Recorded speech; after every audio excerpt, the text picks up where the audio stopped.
नमस्कार, बहुत स्वागत है आपका हमारे इस खास पेशकश में। मैं हूं आपके साथ अमित शर्मा। शंकराचार्य स्वामी स्वरूपानंद सरस्वती का देवलोक गमन हो गया है। मध्य प्रदेश के नरसिंहपुर के झूतेश्वर मंदिर में उन्होंने अंतिम सांस ली। स्वामी जी 98 साल पूरे कर चुके थे और उन्होंने 99 साल में प्रवेश किया था। वो लंबे समय से बीमार चल रहे थे। हाल ही में 3 सितंबर को उन्होंने अपना 99वां जन्मदिन मनाया था। वो द्वारका की शारदा पीठ और ज्योतिर्मठ बद्रीनाथ के शंकराचार्य थे। शंकराचार्य की जीवन और धार्मिक यात्रा पर आपको दिखाते हैं सबसे पहले ये खास रिपोर्ट।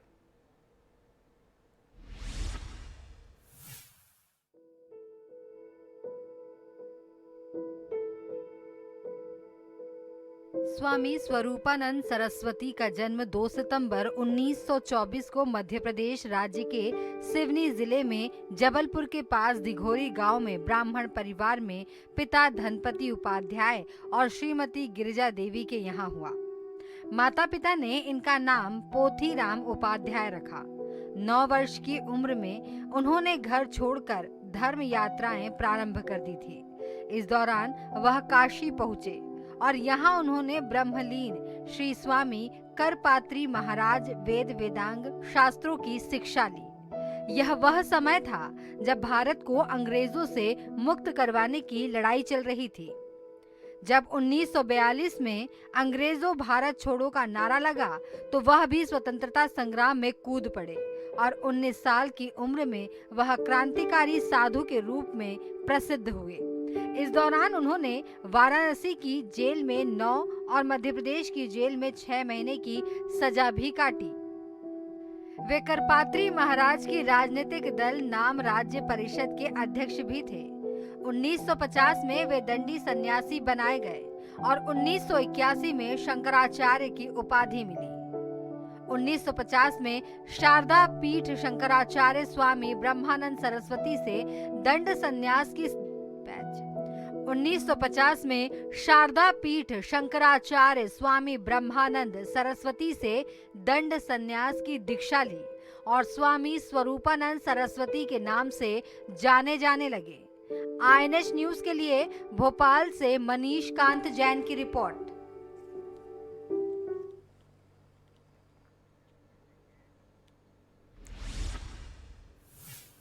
जगत गुरु शंकराचार्य स्वामी स्वरूपानंद सरस्वती महाराज का निधन हो गया है। स्वामी जी ने नरसिंहपुर जिले के परमहंसी गंगा आश्रम में अंतिम सांस ली।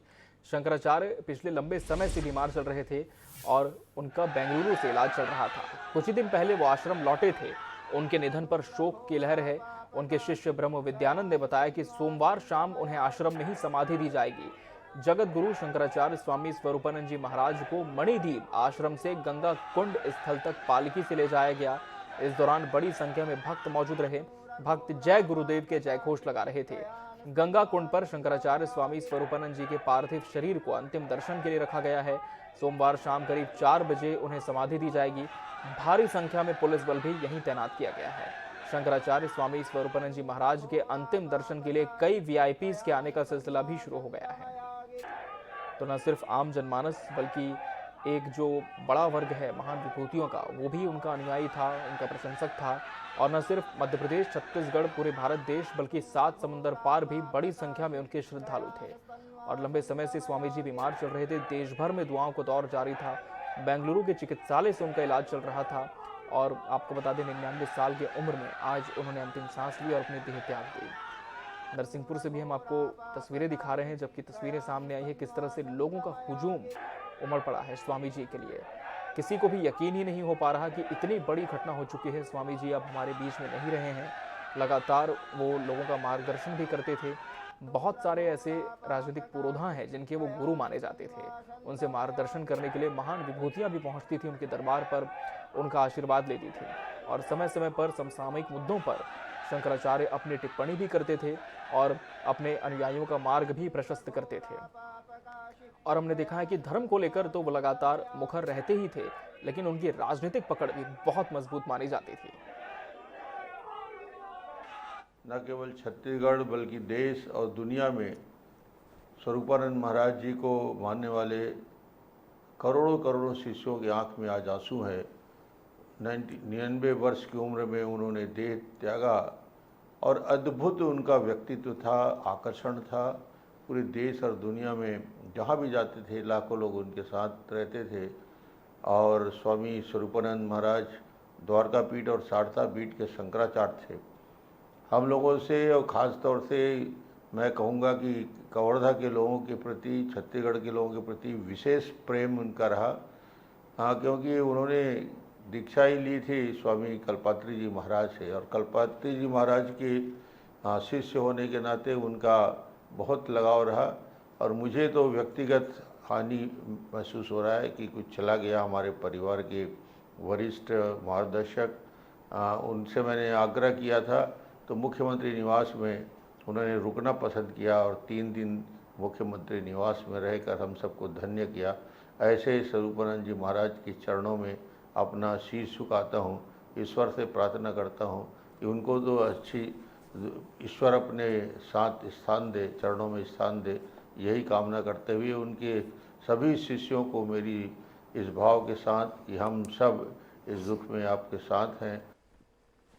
यह अत्यंत दुखद और विचलित होने वाली खबर है कि हमारे गुरुवर द्विपीठाधीश्वर जगत गुरु परम पूज्य शंकराचार्य जी महाराज ब्रह्मलीन हो गए। जगत गुरु शंकराचार्य जी स्वामी स्वरूपानंद जी 2 पीठ के शंकराचार्य रहे हैं और साथ ही स्वतंत्रता संग्राम सेनानी भी रहे हैं। वो मेरे गुरु रहे हैं, मैंने उनसे दीक्षा ली है और समय समय पर उनके कार्यक्रमों में जाने का मुझे सौभाग्य मिला है। स्वामी स्वरूपानंद जी के ब्रह्मलीन होना दुखद खबर तो है ही, सनातन धर्म के अनुयायियों के लिए भी एक अपूर्णीय क्षति है। 3:21 पर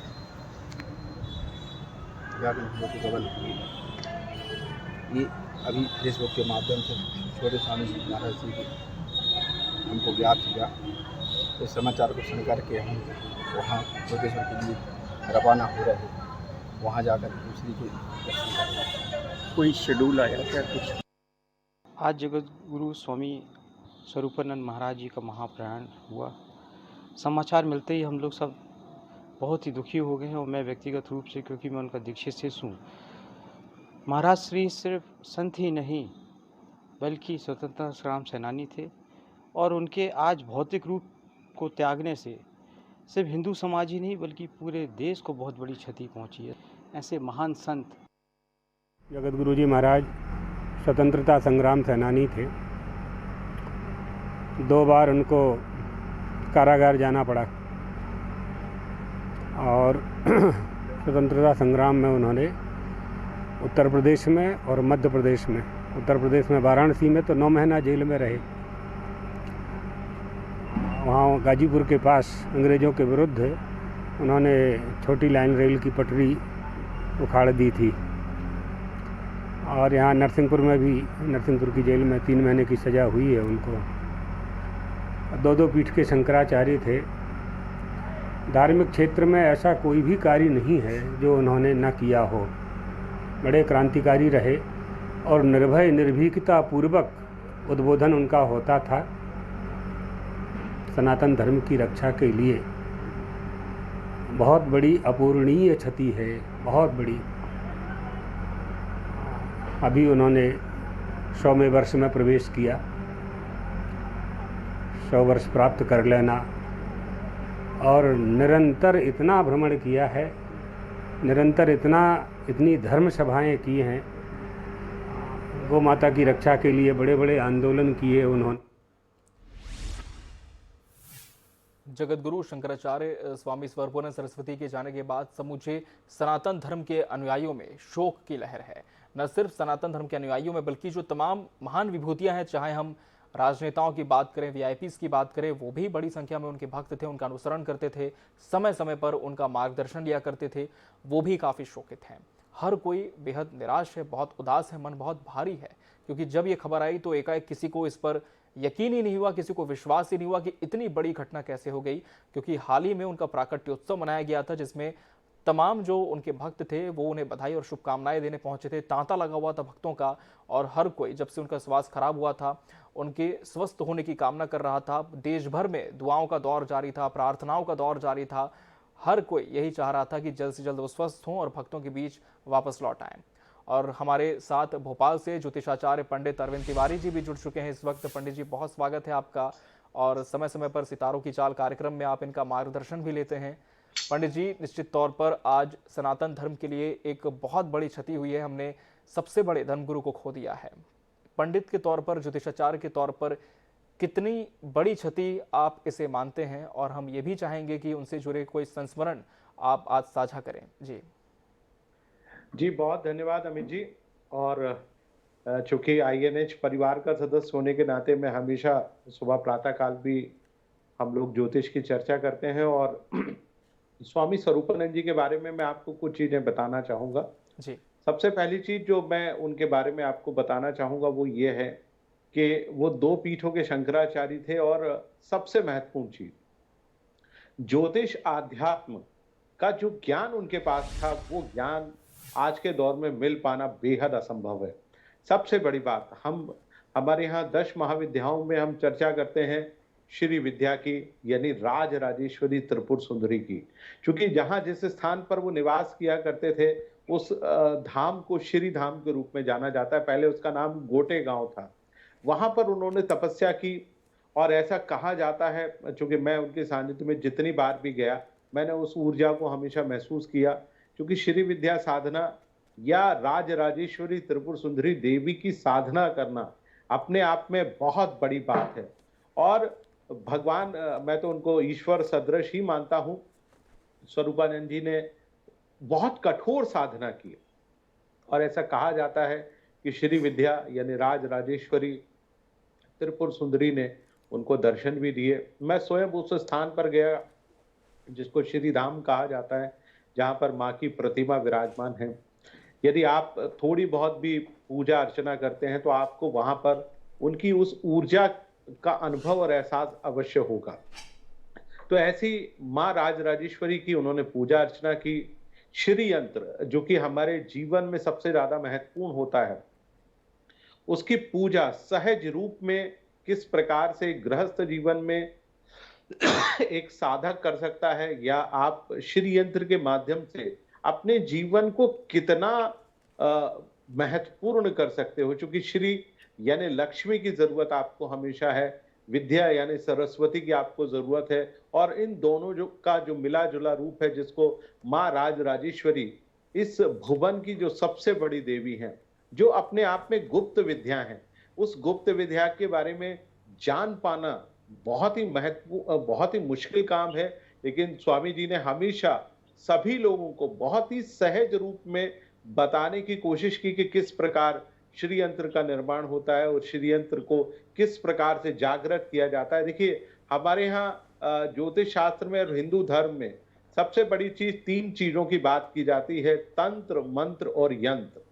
यदि जिसको आज के दौर में हम लोग सिस्टम कहते हैं, उस सिस्टम जिसमें ब्रह्मांड की शक्तियों के बारे में आप जान पाते हैं कि आखिरकार वो ब्रह्मांड की शक्तियां हैं कौन सी, किस प्रकार की शक्तियां हैं, और उन शक्तियों को आप किस प्रकार से उनसे लाभ उठा सकते हो। और उस लाभ दिलाने में सबसे बड़े यंत्र की जो भूमिका है, जिसको हम श्री यंत्र के रूप में जानते हैं। पंडित जी, माफ कीजिए, इस वक्त आपको रोकना चाहेंगे। हमारे साथ चैनल में इस समय अयोध्या हनुमानगढ़ी अध्यक्ष महंत राजूदास जी जुड़ चुके हैं। महंत जी, आपका बहुत बहुत स्वागत है INS 24/7 पर। महंत जी, शंकराचार्य स्वामी स्वरूपानंद सरस्वती जी का इस तरह से चला जाना एक बहुत बड़ा शून्य छोड़ गया है, जिसकी पूर्ति कभी भी नहीं हो पाएगी। हम चाहेंगे कि इस वक्त जो भी विचार आपके मन में आ रहे हैं उनके निधन के बाद, कितना बड़ा आप इसे दुख माने, एक बहुत बड़ी क्षति तो निश्चित तौर पर इसे हम मानते ही हैं, हम चाहते हैं कि वो भी आप प्रकट करें। पहले तो मैं पूरे देश की जी, जो भी हिंदू जनमानस है, जिनका आस्था उनसे जुड़ा हुआ था, जी, जिनके मनोभाव में लगातार जगत गुरु पूज्य शंकराचार्य स्वरूपानंद जी, सरस्वती जी के महाराज के प्रति जो निष्ठा है, जो विश्वास है, जो सम्मान है उनके प्रति मैं संवेदना व्यक्त करता हूँ। हनुमान जी महाराज उनकी आत्मा में एक भाव उनके प्रति ऐसे ही बना रहे, ऐसी मंगल कामना। जी देखिए, समाज के लिए एक बहुत बड़ी क्षति का आज दिन है जी और सनातन संस्कृति के लिए तो अपार एक दुखद घटना है, और साधु के लिए तो फिर इसकी तुलना करना जी कतई संभव नहीं है। एक जो लगातार सनातन धर्म संस्कृति के लिए, हिंदू और हिंदुत्व के लिए, साधु जनों के लिए, गौ के लिए, गंगा के लिए, गायत्री के लिए लगातार तत्पर रहते थे। जी आप देखिए कि घटना आपको इधर का बता दूं जी कि हम किसी को महापुरुष कह सकते हैं, किसी को संत कह सकते हैं, किसी को विशिष्ट पुरुष कह सकते हैं, किसी को जगत गुरु कह सकते हैं, किसी को शंकराचार्य कह सकते हैं, लेकिन किसी को भगवान नहीं कह सकते हैं, जी पार ब्रह्म परमात्मा नहीं कह सकते हैं। आप देखिए कि साईं के प्रति जो लोगों का भाव है, जी आप देखिए कि लगातार जगत गुरु जी ने हमारे इस चीज का विरोध किया और उन्होंने कोई नाम लेना पसंद नहीं करता था उनके विरोध में, जी लेकिन हमारे पूज्य पात स्वरूपानंद जी महाराज ने इस चीज का विरोध किया कि साईं कोई भगवान नहीं हो सकते, साईं एक महापुरुष हो सकते हैं, जी साईं एक संत हो सकते हैं, जी लेकिन साईं भगवान नहीं हो सकते। इसके लेकर लगातार लोगों ने विरोध भी किया उनका। उन्होंने शास्त्रार्थ के लिए बताया कि न वेद, न पुराण, न उपनिषद, न शास्त्र, कहीं वर्णन इसका नहीं है। तो ऐसे चीज को हम भगवान बना देना, ऐसे चीज को हनुमान जी को छोटी मूर्ति करके उनकी बड़ी मूर्ति कर देना, भोले को मूर्ति ऊपर कर जो है छोटी कर देना, उनकी मूर्ति ऊपर कर देना, भगवान राम के ऊपर उनको कर देना, यह सनातन संस्कृति का पतन है, ये उद्भव नहीं है, विकास नहीं है। इस चीज को उन्होंने विरोध किया तो लोगों ने पुरजोर निंदा किया, विरोध किया, लेकिन जो सीधी साईं संचालक हैं, जो लोग थे, इस चीज को माना और फिर वो इस चीज को स्वीकार भी किया। तो जो देखिए, आप अयोध्या में आज भव्य सिद्ध राम जन्मभूमि मंदिर निर्माण कार्य चल रहा है, उन्होंने पूरी लड़ाई लड़ी, पूरी कोशिश किया, तमाम लोग उनको कांग्रेसी भी सिद्ध कर दिए, तमाम लोग उनकी मुहिम को कमजोर भी किया, लेकिन वो तत्परता दिखाया ना, कोशिश किया ना, आज सफल हो रहे हैं। और जो 90 वर्ष तक की लड़ाई लड़ा, आज नहीं, एक दिन नहीं। आप बताओ कि मुझको लगता है कि बाल्यकाल में वो संत हो गए, 2 वर्ष उनका उम्र रहा है, 9 साल की उम्र से ही जी, और अभी तक वो लड़ते ही रहे, अभी तक वो सनातन धर्म संस्कृति की लड़ाई लड़ते ही रहे। तो सनातन धर्म संस्कृति के लिए आज मैं क्या कहूँ जी, बहुत ही कठोर दिन है, निश्चित रूप से बहुत ही आज का जो दिन है, जिसकी तुलना, जिस प्रकार से उन्होंने धर्म कार्य किया है जी, इस तुच्छ मुख से बताना असंभव है। लेकिन मैं भगवान ठाकुर जी से, भगवान हनुमान जी महाराज से, भगवान भोले से प्रार्थना करूंगा कि उनकी भक्त के मन में जो अपार पीड़ा है, इस पीड़ा को कम करें जी, और ऐसे बार बार अवसर नहीं आते जी, ऐसे पुण्य आत्मा धरती पे कम ही आते हैं। जो सर्वे भवन्तु सुखिनः सर्वे सन्तु निरामय के लिए काम करता हो, जो वसुदेव कुटुंबम की भाव लेकर काम करता हो, ऐसे संत कम ही धरती पे आते हैं। और मैं पुनः उनके भक्तों के मन में मंगल कामना करता हूँ, उनके भक्तों के मन में ऐसी भाव, ऐसी जिज्ञासा जो स्वामी जी ने बीज बोया है, जो स्वामी जी ने लगातार प्रयास किया है, इस प्रयास को हम लोग आगे बढ़ाएं। निश्चित तौर पर बहुत बहुत धन्यवाद आपका महंत जी, हमसे जुड़ने के लिए और अपने विचार प्रकट करने के लिए।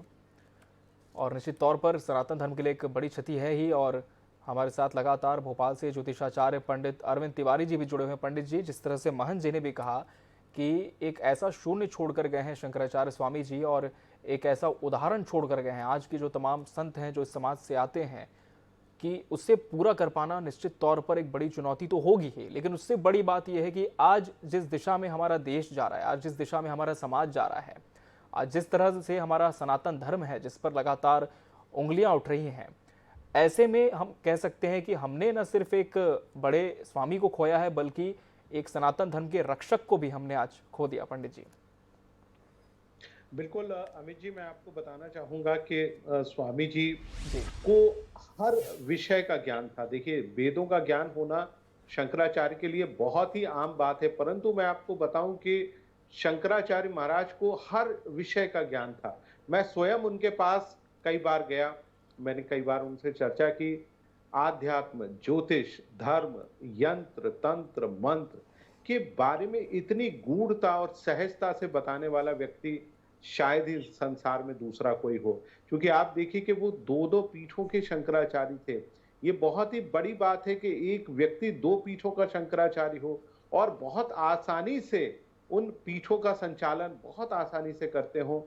न केवल उन्होंने अपनी पीठ के माध्यम से, अपने स्वयं के कार्यों के माध्यम से आध्यात्म, हिंदू धर्म, संस्कृति को कई ऊंचाइयों तक पहुंचाया है। और आप देखिए, कभी आप जबलपुर जाएं तो जबलपुर में शंकराचार्य मठ उन्होंने बनाया हुआ है। उस मठ में आप कभी आप अपने रिपोर्टर के माध्यम से वहां पता कीजिए कि वहां माँ बगलामुखी का इतना दिव्य स्वरूप उन्होंने स्थापित किया हुआ है। माँ बगला का जो स्वरूप है, जिनको हम माँ पीताम्बरा भी कहते हैं, बगलामुखी भी कहते हैं, वो हमेशा अपने रौद्र रूप में होती हैं, लेकिन उन्होंने बहुत ही श्यामल रूप में वहां पर स्थापित किया। वहां भगवान शिव भी स्थापित हैं। ये सिर्फ उनके दिव्य दृष्टि के परिणाम स्वरूप वहां पर स्थापित हुआ। और मैं कहीं ना कहीं कहूंगा कि उनकी हमको बहुत ज्यादा कमी खलने वाली है।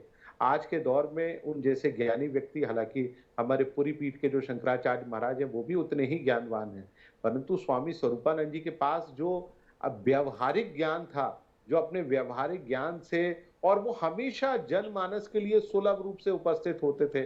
कभी भी आप चले जाइए, जहां भी वो बैठे हैं, उनके चरण पादुका की पूजा करिए, उनसे पूछिए, प्रश्न पूछिए, प्रश्नों का बहुत सहज भाव में उत्तर देते थे। इसके अलावा उन्होंने ढेर सारी पुस्तक लिखी हुई है। आध्यात्म के ऊपर उन्होंने पुस्तक लिखी हुई है। कई जो गुप्त महाविद्याएं हैं, जिसमें श्री विद्या साधना है, राज राजेश्वरी त्रिपुर सुंदरी की पूजा पद्धति है, जो कि गुप्त स्वरूप में होती थी, जिसके बारे में आम जनमानस को नहीं मालूम होता था। वो सारी चीजें उन्होंने बहुत अपने आसान शब्दों में, अपनी भाषा के माध्यम से आम जनता को सुलभ कराने की कोशिश की, जो कि पहले के दौर में लोग नहीं किया करते थे। क्योंकि मध्य प्रदेश के निवासी थे, अविभाजित मध्य प्रदेश में उनका जन्म हुआ, और अपने कार्यों के माध्यम से, अपने शिष्यों के माध्यम से, अपनी संस्था के माध्यम से उन्होंने हमेशा धर्म का प्रचार किया और हमेशा सत्य वचन को बोलने की कोशिश करी। बिना शासक से डरे हुए उन्होंने अपनी बात को पूरी दृढ़ता से रखा, चाहे वो राम जन्मभूमि की बात हो या शिरडी के साईं बाबा की बात हो। बिल्कुल बिल्कुल पंडित जी, निश्चित तौर पर एक सवाल अहम जाते जाते आपसे हम ये भी पूछना चाहेंगे पंडित जी कि आज का जो संत समाज है, क्या प्रेरणा, क्या सीख शंकराचार्य स्वामी स्वरूपानंद अपने तमाम अनुयायियों को दे करके गए हैं आज इस समाज के, या फिर देश भर में जितने भी उनके भक्त हैं, जिन्हें आत्मसात करना आज की मौजूदा परिस्थिति में बहुत ज़्यादा ज़रूरी है, खासकर तब जब सांप्रदायिकता की बात होती है। देश भर में आप देख रहे हैं किस तरह से लगातार अपराध बढ़ रहे हैं, माहौल खराब हो रहा है, लोग अपने आपे में नहीं रह रहे हैं, एक ठहराव नहीं है लोगों के अंदर में। ऐसे में किस सीख को उनसे आज आत्मसात करते हुए हमें अग्रसर होने की आवश्यकता है? देखिए, बिल्कुल, सबसे पहला तो उन्होंने सनातन धर्म के बारे में जो भी बात की, सबसे पहली सीख उन्होंने सन्यास, ब्रह्मचर्य और एक डिसिप्लिन की बात की कि आपको किस प्रकार से नियमबद्ध होकर अपना जीवन व्यतीत करना चाहिए। तो ये सबसे पहली 3 चीजें सीखने वाली हैं कि आप अपने आप को नियमबद्ध कर लें, नियमों में अनुपालित कर लें। आप देखिए, उन्होंने बहुत ही अनुशासन से 99 वर्ष का जीवन व्यतीत किया। आज के दौर में लोग 40 और 45 साल में आते आते तरह तरह की बीमारियों से ग्रस्त हो जाते हैं, मानसिक, शारीरिक, आर्थिक, हर प्रकार के कष्टों में वो अपने आप को व्यतीत करते हैं। लेकिन यदि आप ईश्वर और ईश्वर के प्रति अगाध श्रद्धा रखें, माँ नर्मदा के प्रति उनकी अगाध श्रद्धा थी, माँ देवी माने जिसको श्री विद्या हम कहते हैं, उसके प्रति अगाध श्रद्धा थी। खास तौर से उन्होंने जिन चीजों को उन्होंने पहले जो आम जनता के सम्मुख नहीं आती थी, जो भी उनसे जुड़े हुए हैं, उन्होंने सबको बहुत सहज भाव में सिखाने की कोशिश की, हमेशा जनता से जुड़ने की कोशिश की। यही सबसे बड़ी सीख है कि आप जनता से जुड़े रहें, आम जनता के हित का कार्य करें, जो भी सनातन धर्म के लिए आवश्यक है उसके लिए हमेशा लड़ें और दृढ़ता से खड़े रहें। बिल्कुल, तो जनता से वो जुड़े और भक्तों को अपनाया, और यही वजह है कि भक्त भी आज इतने ज़्यादा उदासीन है कि इस उदासी से निकलने के लिए, इस निराशा से निकलने के लिए और कहीं ना कहीं इस सत्य को आत्मसात करने के लिए कि आज हमारे बीच शंकराचार्य स्वामी नहीं रहे, एक बहुत बड़ा वक्त शायद लग सकता है। पंडित जी, बहुत बहुत धन्यवाद आपका हमसे जुड़ने के लिए इस कार्यक्रम में। और इसी के साथ मुझे दीजिए इजाज़त। नमस्कार।